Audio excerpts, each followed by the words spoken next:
Hi, I'm Andre The Beast Crayton, and welcome to another exciting show with Andre The Beast. You know, today we have another exciting guest. You've recognized him on Fox 59. He's in every restaurant. He's in every business. He is all over the state of Indiana. We like to welcome a good friend of mine. Where is Sherman Burdette? Well, he's not at McDonald's.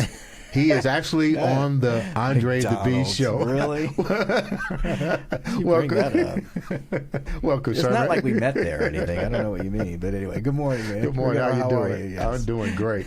So, you know, you have been everywhere. You've seen everything in Indiana. Tell the viewers about Sherman real quick.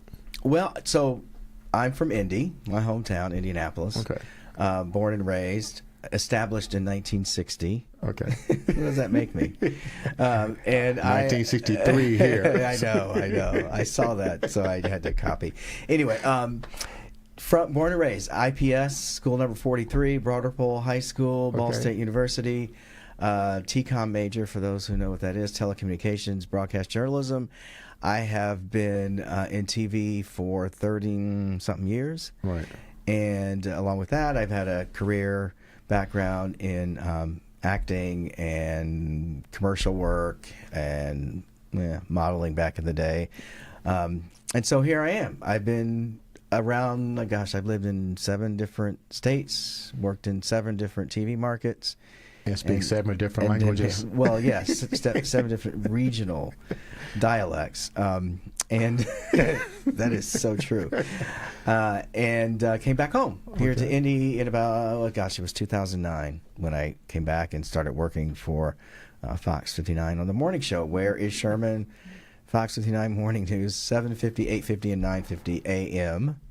Follow me at Instagram. I was to say all that anyway. You can say anything you want to say. I just going there. It was fun. You were letting me go. So Yeah, I'm letting you go. Yeah. I don't mind you going. So we don't pre-record or pre-rehearse, but we talked on the phone and you shared a lot of information with me that was heartfelt, and I traveled down your journey through your story. The name of the show is Staying in That Beast Frame of Mind, and a lot of times, Sherman, we get out of that frame of mind. Yeah. People see you on TV as a role model, and a lot of times when you're perceived as a role model, as a Superman individual, you don't really want to let people know what you go through every day, because you might feel like you let them down and so forth. You share with me some of the things that personally that you went through, and the show isn't about putting people on Front Street by any means. I don't want people to think that, but the show is really about having a common denominator. Right. I may have walked in your shoes, or how did you recover from that? Right. Just take the people down A little journey. Down the journey. Well, first of all, definitely not Superman. So living up to those expectations, or when people put you on a pedestal, Right. I've never been one to land on that pedestal, if you will. So I guess that's part of my upbringing, to be humble. That's number one. Right. But yes, people do, and so with that comes a variety of things. But for me, my journey is a crazy one. I'll just start briefly. Growing up in Indy, I grew up in a divorced family. My mom and dad were divorced. Actually, I'll say it this way: they were divorced before I was born. Okay. Remarried, and then had me. Isn't it crazy? Anyway. Well, they must have found a common ground to get back together. They divorced again. But anyway, I'm only saying that in that my brother and I have a brother named Herman. Okay. We grew up with our grandparents, Right. and my dad's mother and her husband, who was really the only father figure that I had in my life. My father was alcoholic. We talked about this before, but Right. alcoholism, really, especially during the 30s and 40s and 50s, it was just crazy rampant throughout the black male community. My father was one of those. At the time, not having any knowledge of that and being a kid, to me, he was just a guy who was never there. Mm-hmm. So there's that growing up. But thanks to my father figure and my Eugene Malone was his name. We all called him Poppy. Right. Thanks to Poppy and my grandmother, who we actually called Aunt Mary. Right. Because my grandmother had a little daycare, everybody called her Aunt Mary. So my brother and I, even growing up, called our grandmother Aunt Mary. So there's this community. Always had a lot of people around. Right. A lot of kids in the house, a lot of older kids. I was always pretty much the youngest of all of the people around me. So it was a diverse background. And it was a foundation that, through that being that divorced kid, I think my grandparents were always super sensitive to that, very protective, and really tried to raise a good person. Right. And someone who, to instill, hey, you can do whatever you want to do, but here's the thing.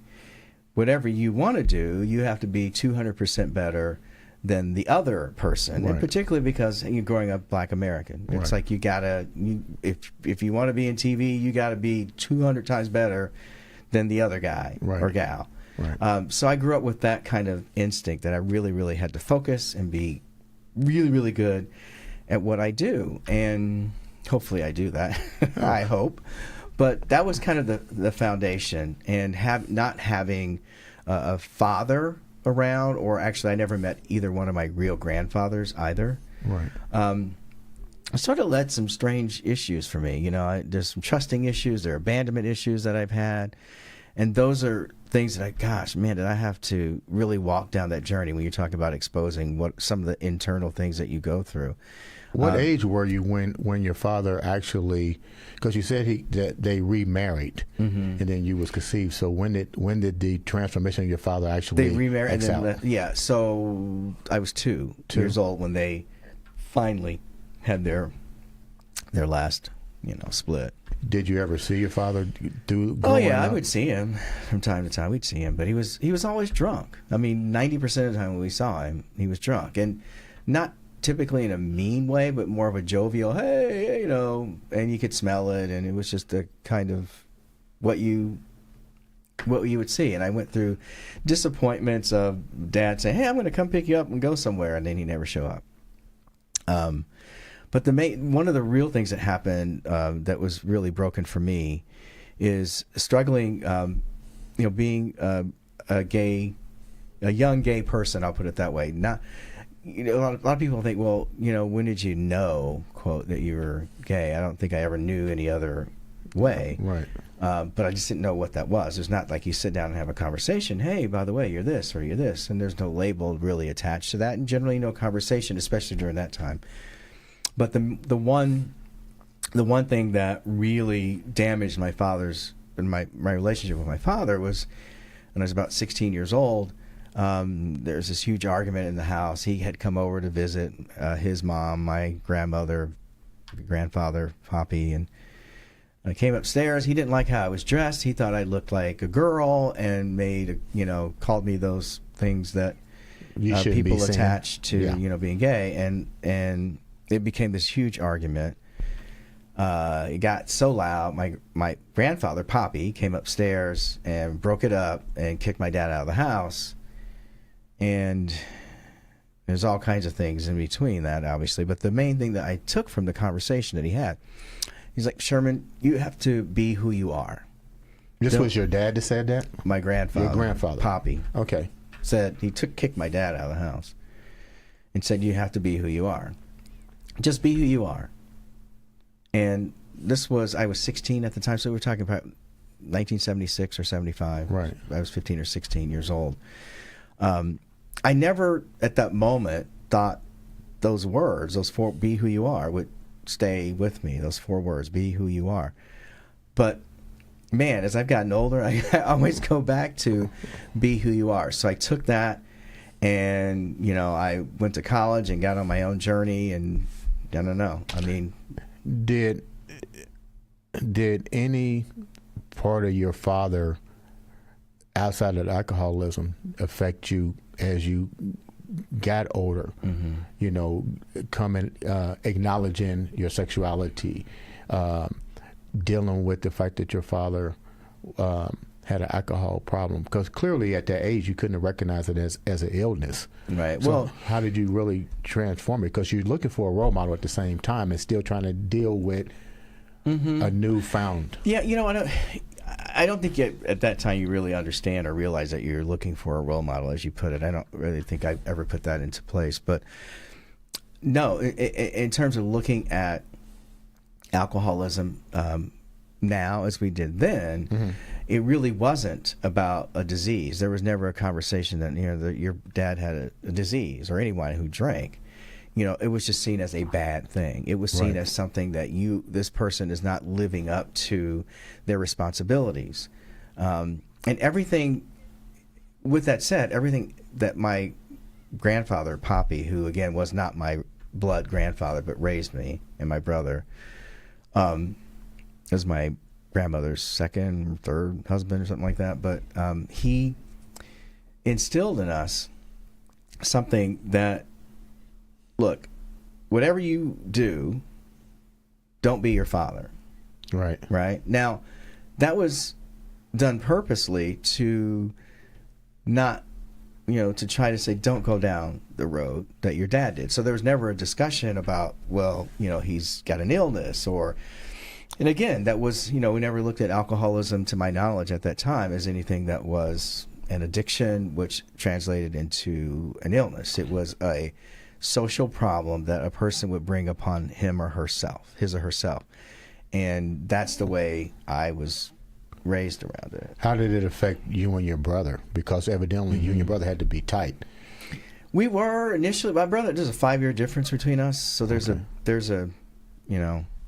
generation. It doesn't sound like a lot when you say it now, but when you're 10 and your brother's 15, there's a big difference. Actually, it's like a 4.5-year difference between us, but it's translates into 5 years. And my brother was born at early, so he graduated from high school, I think when he was like 16 or 17, just because of when he was born in October. So he went to school. He was always like a year ahead, age-wise, of his group, which made him a year ahead of me even more. In high school, or we were never in high school together or anything like that, so we never shared those experiences together.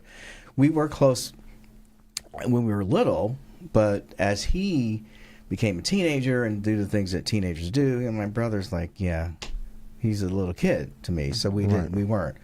But initially, yes, we were close, and because of that whole broken scenario with our nucleus, our family, with our mom and our dad, and but for me, it translated into listening to what Poppy would say to me. Is like, you got to do better. You got to, you got to find, you got to come up with something that you're passionate about. Follow what it is. Be who you are with it, and go for it, and do whatever that is. But you have to be dedicated to it. And as long as you're dedicated to it, you go to school, you get good grades, you focus. And what he said to me, he's like, whatever you don't have in a scholarship or a grant, I will pay. Right. So my grandfather, and he did. He paid for me to go, whatever I didn't get in any kind of financial assistance, my grandfather paid total at Ball State. I didn't graduate with any student debt or anything.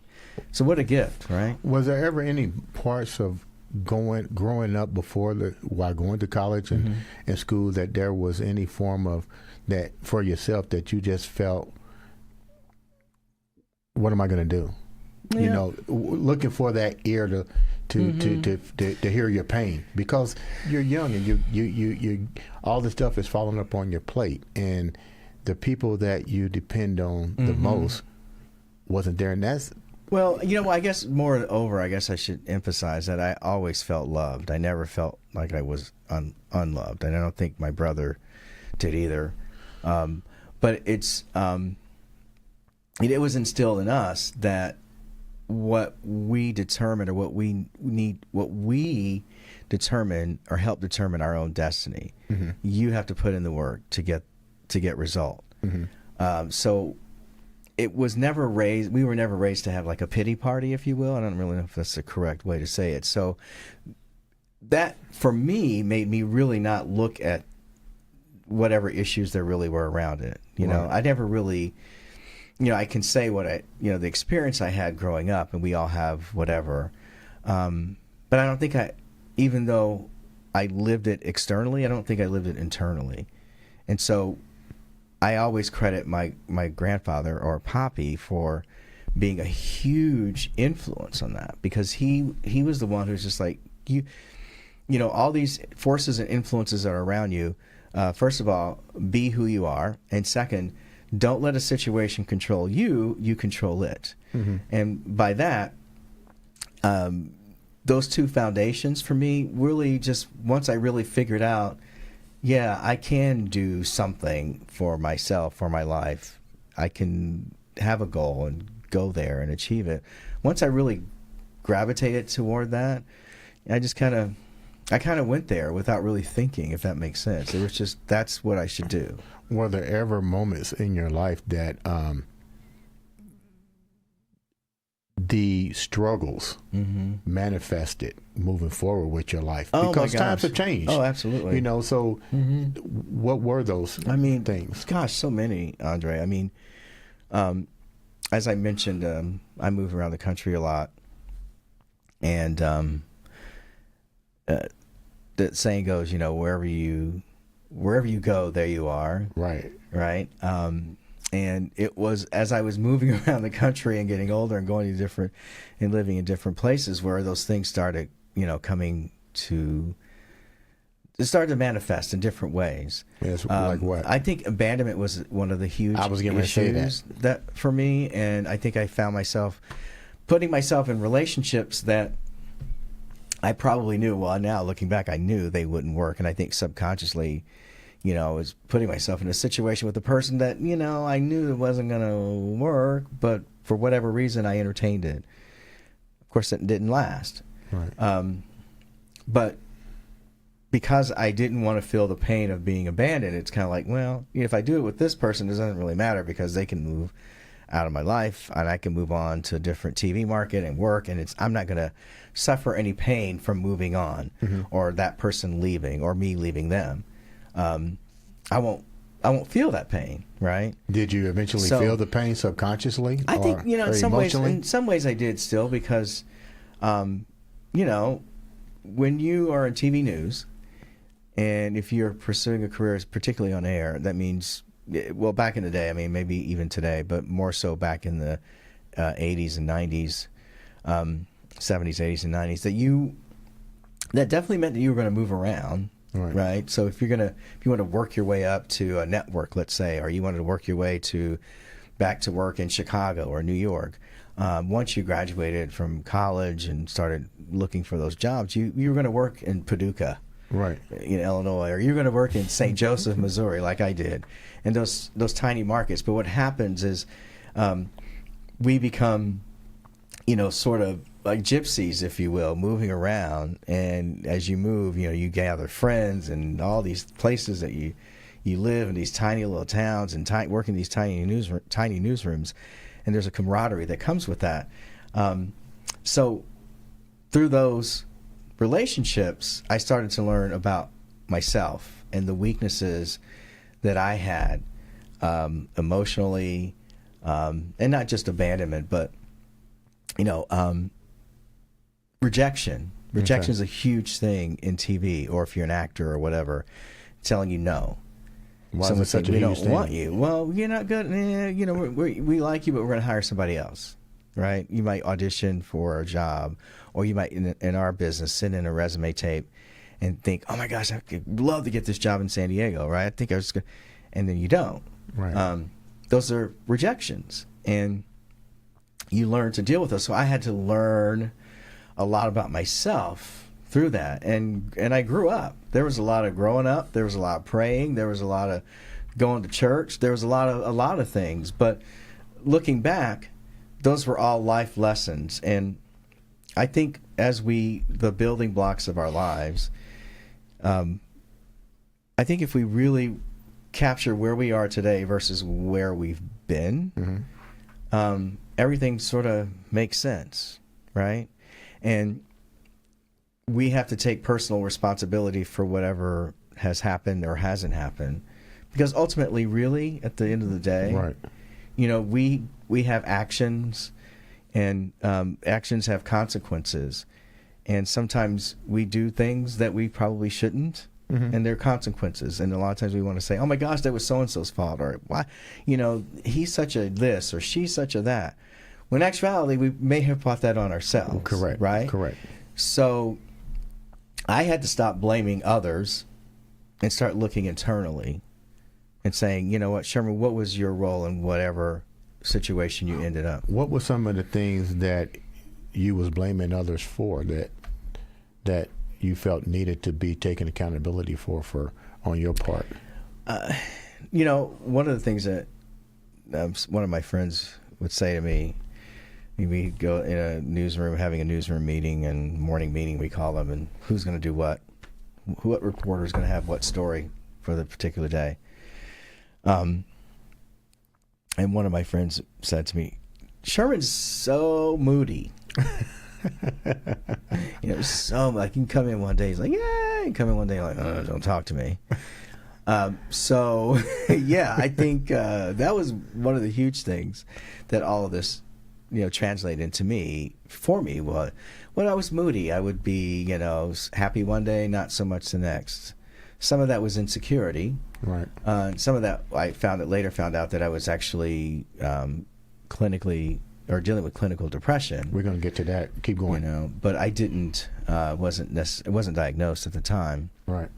But I think those are things and life lessons and things for me in my journey that I feel like I love to share stories like that, and I love the fact that you asked me to come on, just kind of chat, because I feel like, you know, with work, people kind of get maybe a one-dimensional look at you, who you are, which is, you know, I get an opportunity to do some fun stuff on TV, and that's fun, and it's great, and it's a great platform. But, you know, you get stereotyped. You know, people think, "Oh my gosh, you're always so happy," or "You're always so this," but there's a journey. You know, there's always a story behind a person. Right. And I've spent a lifetime telling other people's stories. Right. Never really focusing on mine. That's what this show's about. And I've learned over the last few years that, you know what, I should be okay with telling my story. Nobody can tell it better than you too. And it's okay to do, and it's okay to take the ups and downs and expose yourself, and, you know, in terms of your emotional self,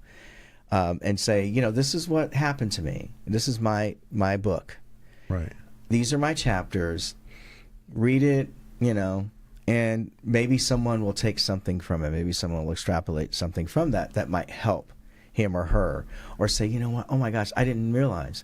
And for me, that one thing that you know, I'm in the process of doing a memoir. I hope I finally get it done someday. That's my prayer. Because not just for me, but I really want to leave something that says, oh my gosh, read this, that this guy wrote 10 years ago. He's long gone, but look at whatever.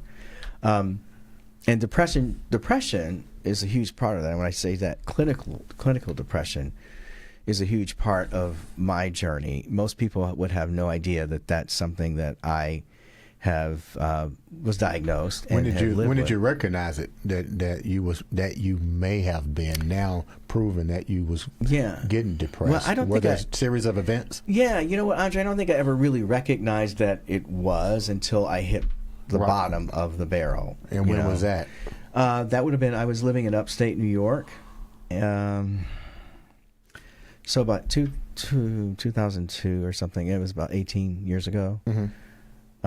Long of the short of it was, I living by myself, working an evening shift, doing an evening newscast, anchoring, come home, you know, you're on the high from being on TV for an hour, and anyway, long story. But, you know, I started drinking by myself, and then I was working out as well, and I'm like, oh my gosh, I got a pain, I got this, so, you know, popping a little ibuprofen over the counter and drinking, and, you know, that mixed together is not a good one. Right. And the next thing you know, one day I was actually on the phone with my mother here in Indy, and I was in upstate New York, And I basically started rambling and didn't make any sense. I kind of blacked out. Really? My mom... While your mom was on the phone talking to you? Yeah, and so my mom, then at the time I was living in this apartment building in downtown Rochester, New York, upstate New York, and I had a friend who lived in the same building. He had a key, he had access to get into. She had his phone number and was able to finally somehow, even though I didn't hang up on the other end because I had passed out, but she was able to get to him, to get to me and come to my apartment, get in to see me, and woke me up. And the rest of that led to, I wasn't hospitalized, but I made my way to a doctor who then referred me to a therapist, and that began my journey to understand clinical depression and what it was and where I had come to be. And there's a lot of pain through those therapy sessions when you start to do this and do that, and I had letters I had to write to people, almost like a, I guess, True confessions. Yeah, true confessions, but also to say, okay, this is the pain I felt from you, and this is the pain. This is what I feel I need to say to you, which I hadn't said.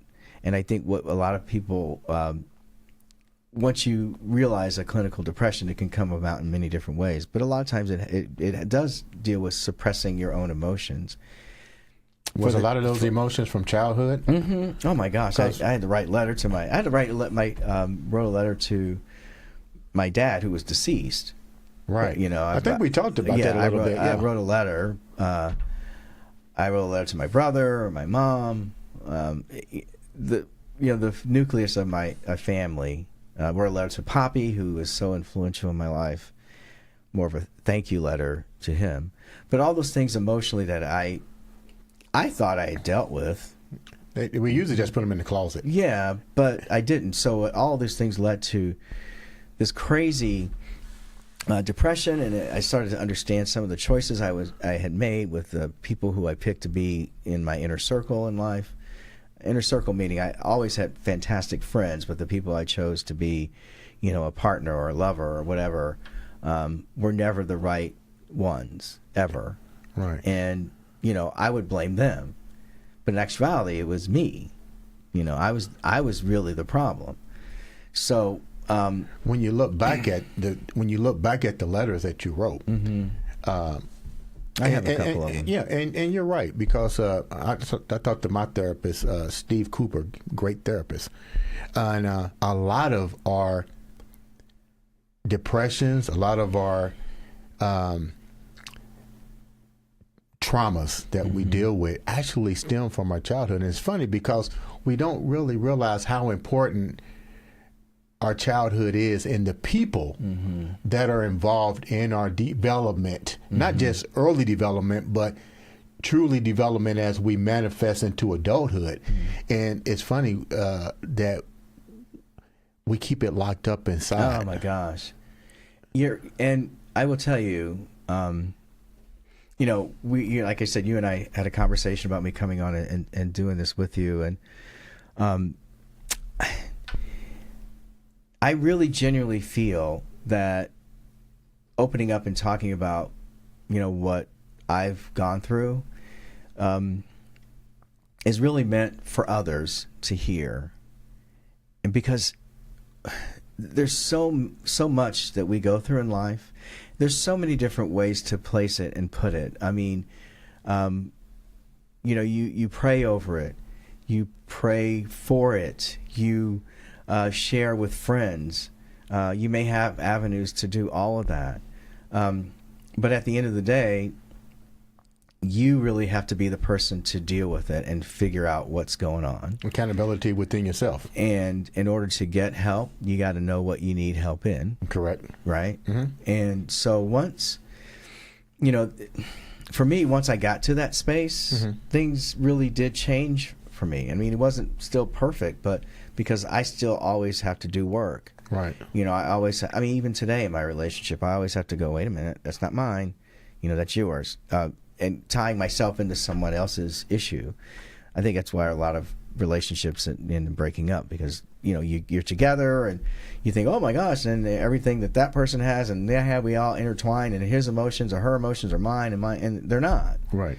They're separate, and we wind up taking on things, or that person might take on something of yours, and trying to recognize that and go, no, you do you, I do me, together we do us. It's two different things than just being us. Right. In my opinion, it's like I have to be healthy for you, you have to be healthy for me. I discovered in my journey that one of the issues that was really difficult for me was control. Like I always felt like I never felt like I was a person who had to be in control or a control freak. But I am. I really am. I can say that out loud. When did you realize you was a control freak? Yeah, not early enough. Yeah. Yeah, it's like, even in my job today, I produce, I write, I do all the planning, and so it does play to my control side. But I don't think I've ever. That's one I don't think I've conquered. I just don't. I have to. I got to pray and step back and look at me a lot and go, Sherman, see, this is what, that just let someone do, right? Even sitting here, I said to you, I'm not used to being, I'm not used to being the guest. It's like, oh, wait, I'm in Andre's hands now. But I must say, I feel comfortable with you, though. So know what? I said that to Jason, and I was like, it's going to be a good show. And he was, like, why? I said, because I can tell he feels comfortable, because it's difficult to talk about any type of mental issue, any type of, especially when you're in the public's eye. Yeah, and I don't know. You're right. There's that, and I don't know. For me, I see myself as Sherman and not necessarily a public figure. But I recognize that that's definitely there. But I'm happy to share, though. I just think. And I genuinely think that's what at least a lot of people will say to me when they see me on TV. They're like, oh my gosh, you just seem like the same you or whatever. It's just, right. And so I don't think if someone who happens to listen to this and go, oh, I watched that guy, I don't think they would be surprised to hear that I would say they might be surprised to hear that I've lived through a depression and some other things, but not be surprised at the fact that I'm talking about it. I think a lot of people are afraid to talk about it. I think a lot of people, you know what? So funny. This is the true story. During the lockdown, more people realized that they suffered from some type of depression, and not just a situational. There are different types of depression, different levels. I remember having to convince my mother that I was depressed. She didn't believe that, and I think a lot of times, especially in the black community, people, black people don't get depressed. What you talking? We don't do. Oh, no. We don't do that. I hear that all the time. We don't go there, and so that was certainly the case. My mom just did not. She didn't believe that was the thing. Or no, you're having a bad day, or you're just going through a rough patch. But I remember her telling me that she was in church and her pastor. And we grew up Seventh-day Adventist, and was saying, "Hey, the topic of discussion led to depression and the reality of it, and there's a series of Saturdays when that came up, and I remember my mom finally saying, during a conversation over the phone, going, you know what? I understand now. Mm-hmm. I understand. I genuinely, now I understand what you're talking about. And by this time, I had been maybe, I don't know, 3 years into therapy and medication to help, because she was totally against that. Like, you know, you just need to pray, Yeah. right? Which you do, Right. but you also have to help yourself. Right. And I got help. And you got to recognize. And you got to recognize. Yeah. You know, I think I mentioned this book to you that I recently read. It's called The Mother of Black Hollywood. I already ordered it. Did you order it? I sure did. And so Jennifer Lewis, who plays the mom on Blackish right now, Right. the mom and the grandma, if you're familiar with that show on ABC, she's done several mother roles. I mean, she's been Whitney Houston's mother, Nia Long's mother in different films, motion pictures. And so her memoir is Jennifer Lewis, the Mother of Black Hollywood. And I love her. I think she's talented as heck, as all get out. And she wrote this book. The memoir was released, I should say, in 2017. I picked it up during the pandemic, the height of it, working from home, and wanted to get away from my, emails and so forth. I was like, I need something. So I ordered her book, and I picked it up, and it was a nonstop read for me. It was like, oh my gosh. But she opens up and talks about depression. And she talks about sexual addiction. She talks about some of the things that her journey and what she's gone through. And she does it in such a open and funny and relatable, conversational way. And it was like, okay, that memoir that I've been writing, it's like, okay, this is the inspiration for me to make sure I do this, because it helps. Mm-hmm. Even someone who, I'm somewhat aware of depression and all the things just through my own journey, and I try to address those issues personally. Even with that, she was still an inspiration. It was like, oh my gosh, this is why people who go through things in life and journeys and have, ups and downs and triumphs and highs and lows and peaks and valleys, whatever it is, this is why. And it doesn't have to be Jennifer Lewis. You don't have to be an actor, right? A popular actor or actress or whatever to do it, or somebody on TV. We all have a story to tell. And every time, if we open ourselves up to do it, if we can write it or have someone write it for us, mm-hmm. or do a audio version of it, think about how you help someone so much. And you might not think that you would, but you do. It was so much like I follow Jennifer Lewis on Instagram, and I wrote and I said, something about how I wrote her book and, read her book, and oh my gosh, she actually responded. It was a quick little response, but she actually, responded to my Instagram comment about her book. So, I don't know. Now, was there? You mentioned your mom's name quite a bit. Mm-hmm. My mom, my grandma. How much of a factor was your mom through your journey? Because she had to help you cope with mm-hmm. Alcoholic father, mm-hmm. Your sexuality, mm-hmm. your journey to travel a good path and to make a good life for yourself. Mm-hmm. How much of an impact is she currently into your life been, and how mm-hmm. supportive is she and other members with your decision? Because like you said, in our community, going to a therapist to acknowledge that you have these things, you have issues, is taboo. It's so taboo. Well, my mom passed away in 2009. Okay, I'm sorry. She had pancreatic cancer.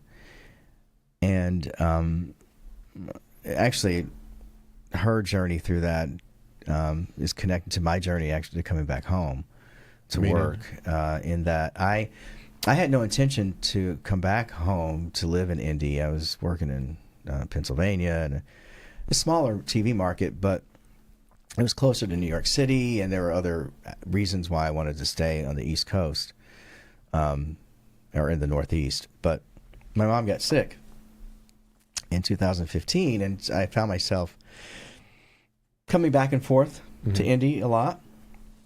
to the point where I was on the verge of taking a leave of absence from my work to come be with her as she was getting really through the really difficult end time of her pancreatic cancer journey. And lo and behold, I get an email from a TV station in Indianapolis.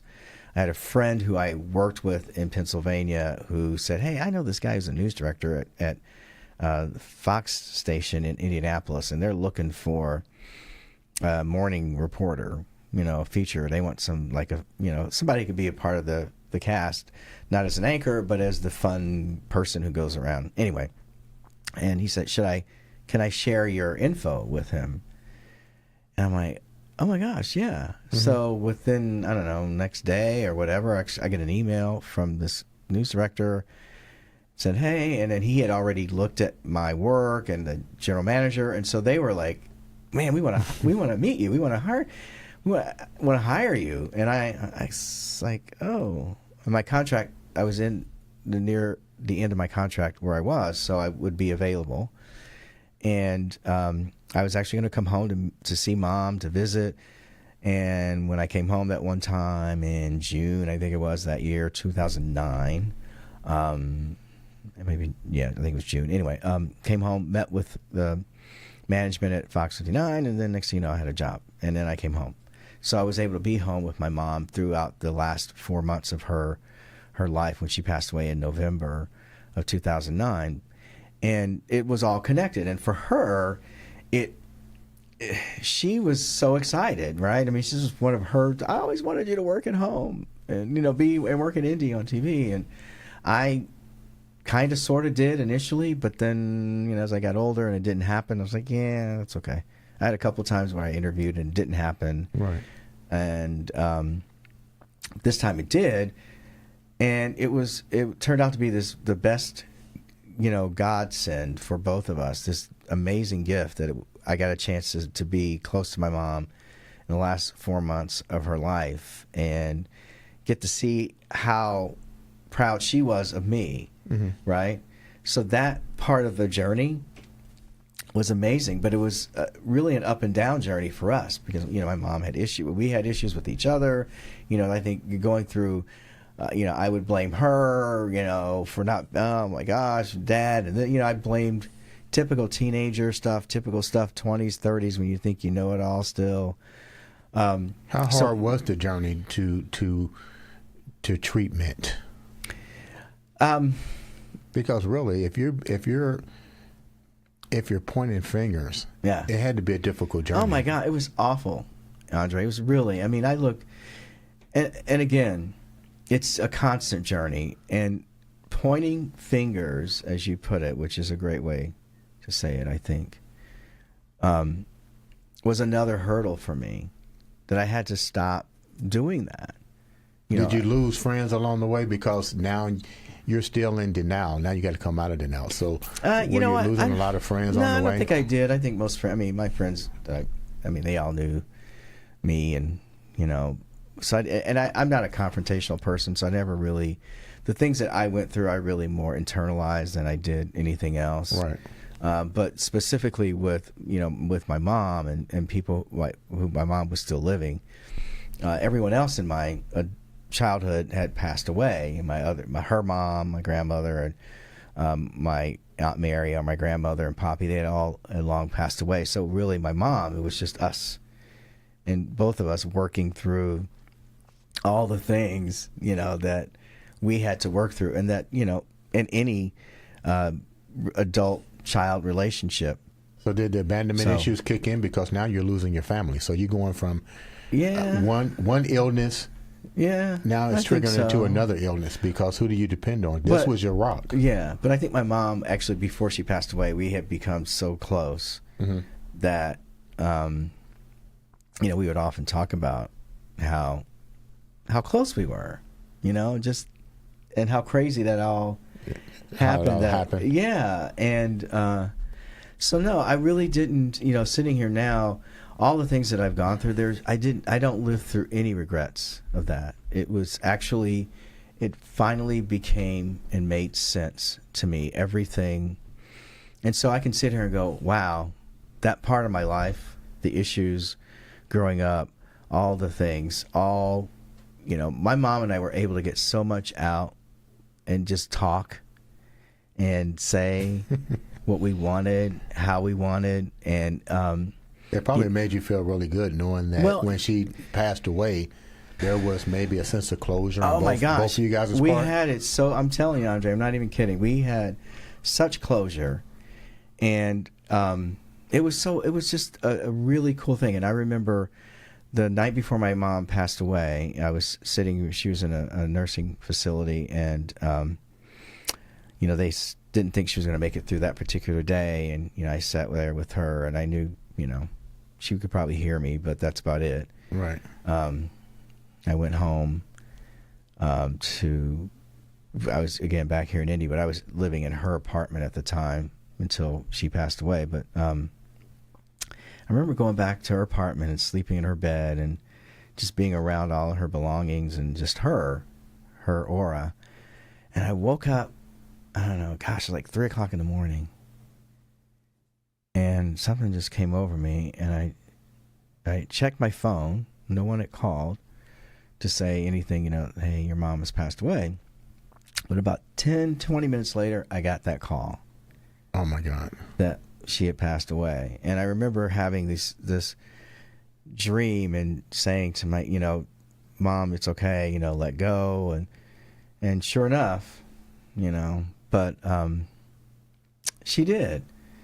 One of the things that she had said to me before this, it was, you know, a couple months before she died, is that, you know, she's like, I wish you deserved a better mother than I was to you.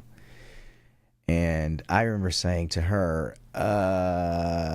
no, no. And here we are right now. So whatever doesn't matter, because guess what? Here we are together. Yeah. You know, all those things, that here we are. So, I don't know. Let me ask a question. You talked about your sexuality. That had to be a journey within itself. Yeah. Being gay, you mean? Yeah, I just you know, being in the, going down the path that you went to be in the media. How did you adjust to that? Well, and I compliment you for acknowledging it at such a young age and able to still move forward, like they said, in a positive frame of mind. This is me. This is blah blah blah blah blah. Yeah, I mean, I think you know, being openly gay has been a struggle, but I don't know. I certainly believe that it has definitely hurt my career in some ways. Especially during the 80s and 90s, and being in a newsroom, and you know, at one point not being on TV because I worked behind the scenes, but then and being on TV, definitely. But when you say it hurt your career, as to what? Excuse me. Just opportunities. Just opportunities, and people making, you know, jumping to conclusions, miseducation about that, I guess, or just saying that meaning that something like that would define you, and it doesn't. You know, it's one of the things that really bugs me about how we label things and people. It's like, I mean, that doesn't define who I am. That has nothing to do with it, you know. But yes, definitely. You know, I admire people who have reached a certain pinnacle in their career and say, hey, I'm out. And they come out, you know, they after making, you know, buku bucks in the media, and they, you know, have a show, or they're hosting a national show or something, and then all of a sudden, hey, I'm gay, right? Mm-hmm. Excuse me. And then people rally around them like, oh my gosh, thank you for doing this, and thank you. I mean, I think it's fine, because all of a sudden now they're an example, and they can, you know, other younger people can go, hey, I can be that too. But for me, that journey was different in that I was actually open during my career, moving up, going to different TV markets for them, and it made it difficult. You know, it made it really difficult. I mean, there were times when I felt like, oh my gosh, I have to be in the closet. I'm living in this little town, and excuse me. And there were times when I did have to step back. I can't say I went back in the closet, but I did. I didn't tell people, you know. because where I was in my career, because where I was living, and because I knew it had had hurt in some way prior to even getting to where I was. So it was a struggle. And even, now sitting here talking about it at age 60, You don't look 60. that in some ways, to me, it's so disappointing that we would even have to have the conversation, because, we all have whatever journeys and things that we go through in our lives that make up who we are. And not, in my opinion, not one thing does that. Right. And for that to be something that someone may judge me on or make an impression on or be the first thing they say, after all these years, I've, won a couple of Emmys and done all kinds of things in career-wise, talking professionally specific. So, do you feel like sometime, do you feel like sometime you have to be the let me rephrase this so it makes sense. Does sometimes you feel like that you have to be the forefront leader about your decision about being gay or being black or being anything? Yeah, I think there's a certain expectation sometimes of people, and I think I will kind of really address that, specifically as being a black person and being, working in my hometown. I've been so blessed and so embraced, that there's nothing that I could say or complain about or go, oh my God. But there is a certain level of expectation that comes with that. And sometimes I'm not quite sure I live up to that. Why do you say that? Because the demand is high because you're a public figure? Yeah, I just think that because I don't feel like I alone have the ability to live up to someone's expectations of me when they're these grand things. I'm not. I'm just a guy who goes and does what he does for a living. That might translate to other people as something really powerful, and that's fantastic. But to me, I don't have that. I don't have that power to live. Your actions speak for themselves. Well, so a lot of times you don't have to do that. That's true. You're doing it by what you're doing now. I remember one situation, Andre, where there's a lady who came up to me, and I think it was at the zoo, Indianapolis Zoo, and I was doing an event. I had a person walking me through the zoo and kind of giving me, hey, this is what you're going to be doing for the night. You're going to be doing this, you're doing this, and they're walking me through. And we were in a very short window to get this done before I needed to be on stage to do what they had asked me to do. Anyway, and there's a little kid and mom and came up to me, this little kid, and he's like, oh my gosh, and he made this huge deal of, oh my gosh, Sherman. And I just sort of downplayed it, like, oh, hey, and I guess the mom expected me to kind of go, oh, hey, and I didn't. And as I was walking away, she had a look of disappointment that, wait a minute, my kid looks up to you and you just sort of kind of walked away from him. And it was to the point where she actually emailed me. What? And I said, to her conversation via email, I was like, she's like, my son looks up to you and you just, didn't really, I don't know, I guess I didn't live up to expectation. And my response was, first of all, I said, I'm sorry, I did not. And second, no, I don't feel like, I really don't feel like I'm anything to look up to. I guess I wasn't raised, being raised to be humble, right, puts you in a situation, but when you embrace being humble, those things to me are not worthy. Right. Because I'm not. If that's something that someone sees, and that is fantastic, right? My actions, and I love it. But internally, I don't internalize those things because, in our business, the good and the bad, if you read your reviews on either side, if they review you and they love you, they review you and they hate you, and if you take them personally either way, then it's not a good thing. Right. So I try to be very neutral about, any kind of compliment. I love it. and it's fantastic, and that's great. But I choose to stay humble.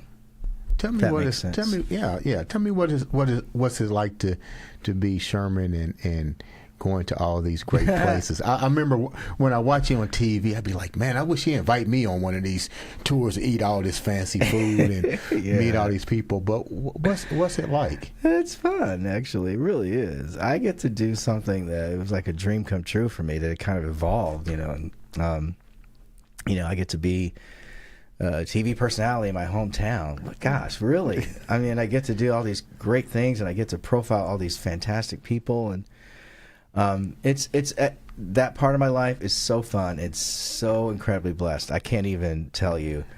I look back. I had a career, a little acting career back in the day in the '80s, and I was. What kind of acting career did you have? What kind of acting were you doing? It was nothing bad.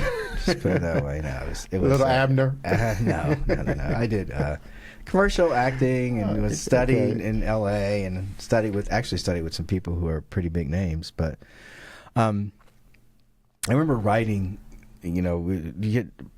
You go through some of the visualization classes that you might take in L.A. as an actor, because a lot of it is just like sticking to it and maybe just kind of projecting and seeing. Right. There's so many talented people. I mean, most people don't realize how many, and you kind of go. Anyway, I wrote how I visualize myself. Sherman Burdette, TV personality. Right. Now, I was doing acting classes, but that's how I visualize myself as a TV personality. Not really an actor, but.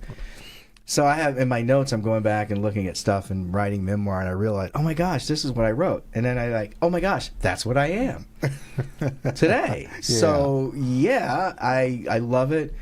What it's like being Sherman is kind of weird. I think you probably have to ask people who are my friends more than me, but people recognize you and they come up to you, and but at the end of the day, where Sherman is really about the person. I'm not me, the person, but who we're profiling that day. Right. The restaurant, the small business owner, the event that we might be highlighting.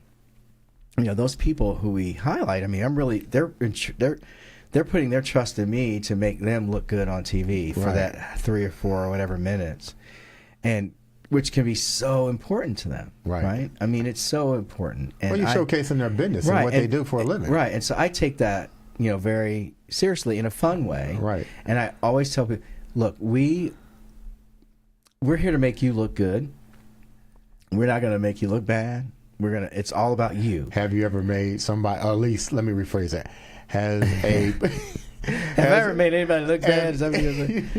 I hope not. Has anybody ever said, naturally, has anybody ever said, wow, this is what I thought it would be? Because you always going to have that 1 or 2 strong people, just like you get bad reviews and good reviews. Yeah, I mean, usually it's always positive. There's some people who, we have on who maybe have not seen, where Sherman, not really familiar and don't watch, and they have it's, us being there, or my being there, and me and my photographers is an introduction to, and I deal with a lot of people who are not, they're not used to being on TV. Oh, okay. So there's that element of trying to relax them and trying to put them at ease, that it's going to be okay. And even some people who rush to email me and say, I want to be on. And then once you go, oh, okay. And then they're just a bag of nerves, and so you have to, so I really have to research. I have to know their business as much as I can. I have to know who they are, what they do, enough that should that happen, and it happens a lot, should they crumble, I take over and kind of become their megaphone. Yeah. I hate those situations, to be honest. I really do. But they happen probably about 50% of the time. You'd be amazed at how many people get so nervous on being on TV. But I love it. You've been in the business for quite some time. Definitely made a lot of friends in the media. Who are some of the role models? I already know Tina Cosby's one. We already know that. But name me some other influential people. Yeah. Well, Tina Cosby, Wish TV, formerly Wish TV, now doing her thing on the radio at the Light, and Patty Spitler, whom both have been on the show with you. And I worked with both of them when I was right out of college at Ball State. I was a videotape editor, a wannabe TV reporter. Did they see talent in you to go to the next level? I don't know. I think Tina probably more than anybody, but I don't really know. I don't think anybody really did. I looked like Urkel. I was wearing braces still, and I have a tendency to look like 10 or plus years younger than I actually am. Okay. I've always looked like which wasn't a good thing at the time. I kind of embrace it now, but don't let us pull up some old video footage. well, I know, right? But no, I mean, it was a struggle back then to try to get on and try to be on TV. But one of my influences, a national influence, if you will, I remember watching Bryant Gumbel, who was the first Black American male to co-host or host a network morning show on NBC, the Today Show. And I remember seeing him and going, oh my gosh, I can do that. And I was, I think, a sophomore at Ball State at the time, 1980. Isn't it funny? We get role models at different ages of our life. Yeah, and it always stands out to me. I've never met Bryant Gumbel. I never worked at NBC. I worked in NBC affiliates, but I never worked for the network. But right. He was just the fact that he was there doing it, and so I remember like wanting to emulate him and be, oh my gosh, that's who I want to be that guy. That's who I want to be. I want to be Bryant Gumbel. This is Today on NBC. And so he was huge influence. Not obviously not someone who I met, but he was huge. And he was probably at the time the driving force for me to say, I want to do this. And of course several other local news people, but he was definitely number one in my book. It's like, and I never quite got to a network level, and I would later, which was that was a source of depression for me, because I really thought, come on. But looking back, I realized that really wasn't where I should be anyway. That I'm actually where I should be right now. And are you happy where you are now? Working for a network would not be my. Are you happy where you at? Yeah, absolutely. I mean, I there are other things I'd like to do now that I'm, at this stage of my life. Like what? Broadway acting? No. Making a movie? No. Making a movie? Well, I do some movies on the side. I do short films, just for movie fun projects that I work on with friends. But I guess really where I kind of would like to be now would be kind of just, still doing Where's Sherman, but kind of having my own little gig, having a little podcast or something, having, kind of utilizing and putting together some of the things that I've gathered over the years, putting it in this kind of form, kind of like what you're doing, but just doing it on my own. And, but that's hopefully, if I live long enough, maybe that's something that's, if you live long enough, maybe that's young. a couple of years down the road. Well, we don't have control over how long we are here or not. So, but hopefully, I get a chance to do that. But I am happy with what I get to do. I feel blessed. I try to show that every morning, and the irony in that is I am not a morning person. Really? I hate getting up in the morning. Oh, do I hate it. I tell people that all the time. I was like, yeah, really, you're not? I'm like, dude, I'm a night owl. I'm the reverse. I grew up a night owl, okay?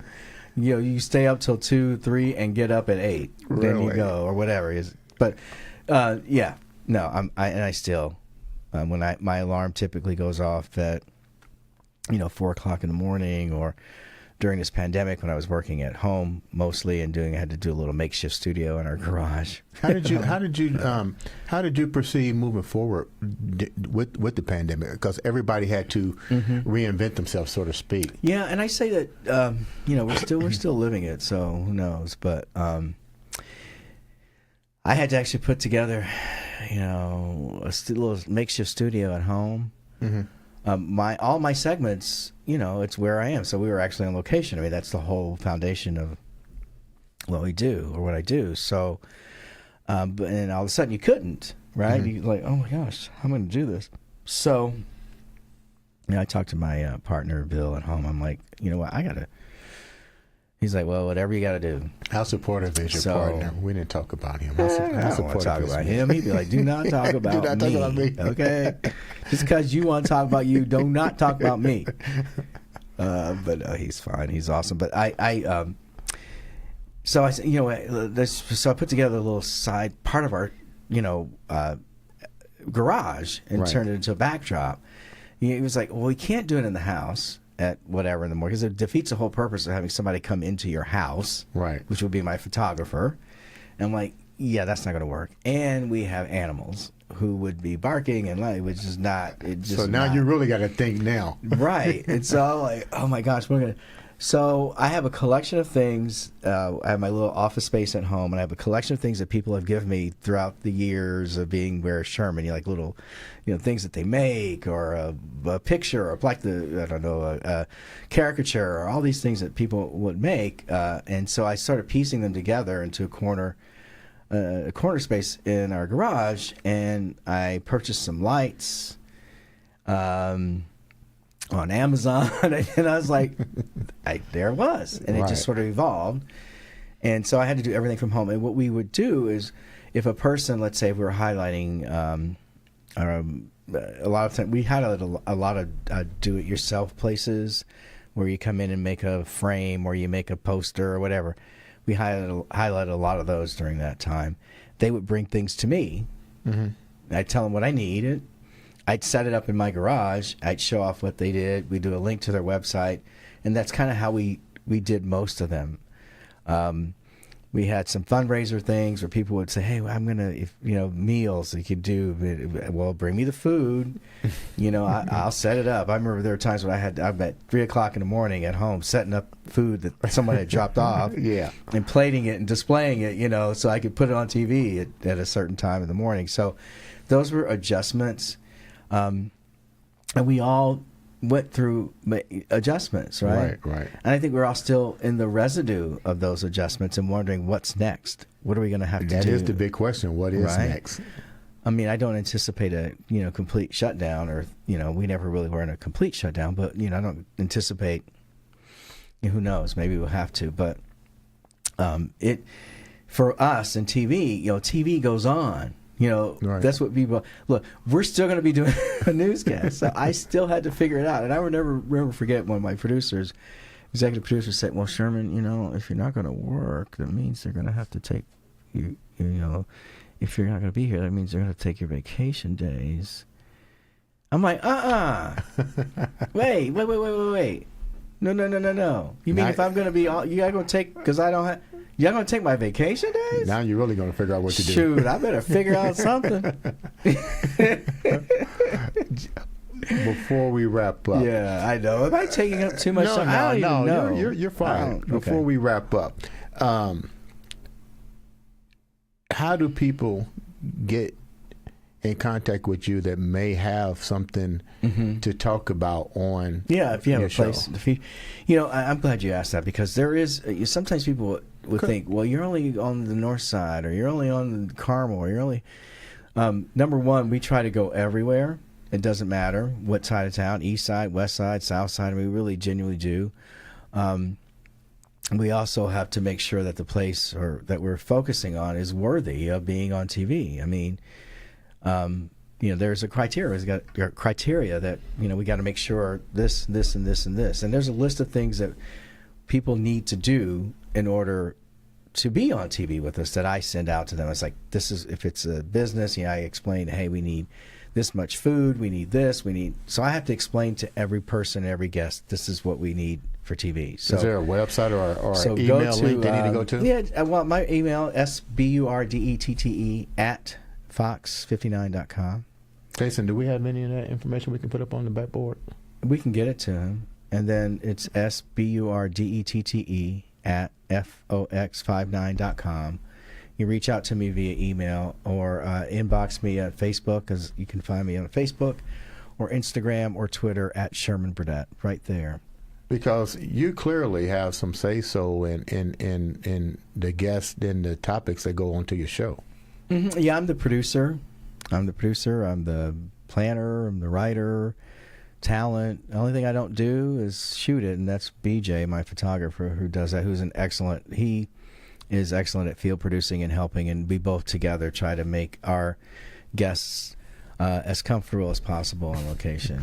Which is what you've done to me today. Well, I really wanted to, because like I said, when we talked on the phone, when I'm interviewing people, I can kind of get a feel on where they're going, and I want them to feel comfortable, because you said it plain and simple.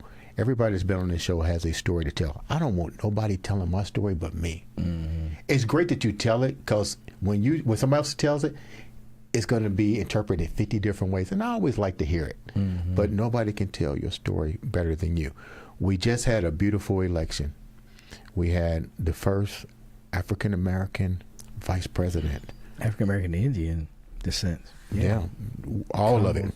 We changed the format of how we look at the political race now. With that said, give me your viewpoint on where you see the world going and what you would like to see the world going. Yeah, I'm so not worthy to answer that. But I will say this. I working in TV news, and as much as people might think that there's a side taken on a newscast or whatever, there's certain cable outlets that take sides and political sides, and that's what they do. That's how they make their money. Personally, apolitical is where I sit. Mm-hmm. But to see someone like Kamala Harris achieve what she's achieved recently, to me, any politics set aside, is it's just a beautiful thing to say. You know what? You don't have to look a certain way or be a certain gender to be a head of state in America. Right? Mm-hmm. Or, to sit in an Oval Office, or to sit at the second highest office of the land, or, anytime someone makes a groundbreaking, in my opinion, a statement like that, or reaches that pinnacle, I think it benefits us all. Right. Right? It doesn't even matter if I'm not of Indian or Asian descent, but it doesn't matter, because seeing her be of half of that descent and to be able to do what she's done, right, is fantastic. And it just says, you don't have to be this box, to check in order to get to a certain place.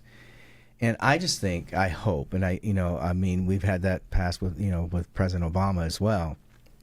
I just hope it really opens up, to others, to say, look, we need to put down all the racial barriers and all the gender barriers and all those barriers. If someone's gay or straight or this or that, look at how much we can open up our world when we don't look in a specific box for a certain thing. Mm-hmm. There's so many things, coloring outside the lines, right? Right. There's so many things outside the lines of which we have grown to think that how our leaders should look or be.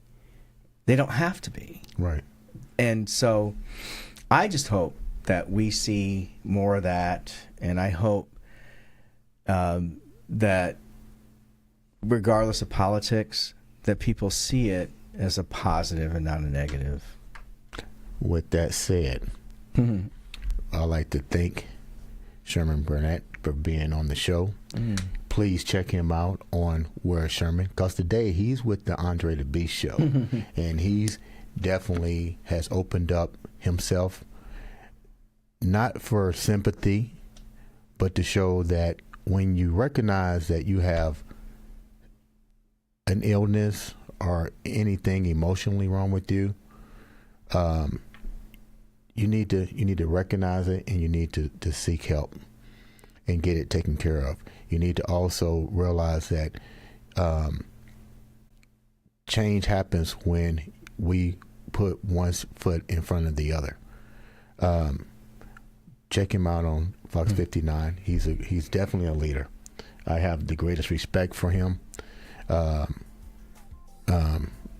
I can't even say a whole bunch more than that. I have a great deal of respect for you, especially the fact that you came here and was willing to feel comfortable, because I like the fact that you was comfortable and able to share that message to the viewers. With that said, thank you for tuning in to an episode of the Andre the Beast Show.